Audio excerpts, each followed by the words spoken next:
On est à J-1 minute de l'entrée de Clarisse dans la cathédrale des Invalides, c'est un moment qui va très vite et je voulais vous emmener avec moi pour voir à quoi ça ressemble du point de vue d'un photographe. Parce qu'on ne peut pas être partout en même temps, une des premières difficultés c'est de devoir choisir ce qu'on prend en photo et ce qu'on laisse de côté. Et les difficultés s'arrêtent pas là parce qu'il y avait aussi un vidéaste et plein de touristes, parce que pour rappel, on est dans un des monuments les plus visités de Paris.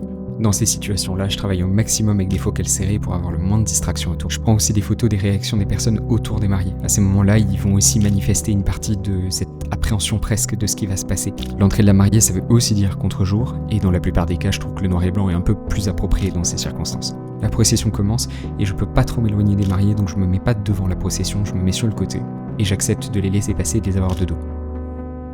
Ensuite, une technique que j'utilise beaucoup justement au sujet des contre-jours, c'est de me mettre de biais pour réduire au maximum son impact. Je prends quelques photos de la maman et de son fils et après je me range sur le côté de 1 pour pas les déranger et surtout pour avoir le meilleur point de vue pour prendre en photo l'entrée de la mariée et de son père. Et comme toujours dans ces situations-là, je fais des demi-tours constants pour avoir des points de vue d'un peu partout.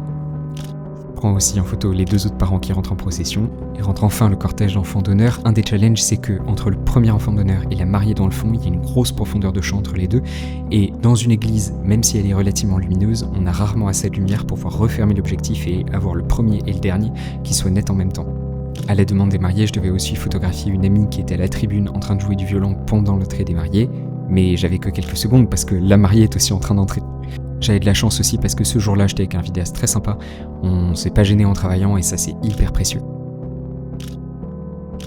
Et vous remarquez aussi peut-être que je suis pas pile au centre de l'allée et ça serait très joli pour les photos, mais ça voudrait dire aussi qu'ils ne pourraient pas se voir l'un l'autre. Et c'est justement ce que j'essaie de mettre en valeur dans mes photos, c'est aussi l'échange des regards des mariés à ce moment-là.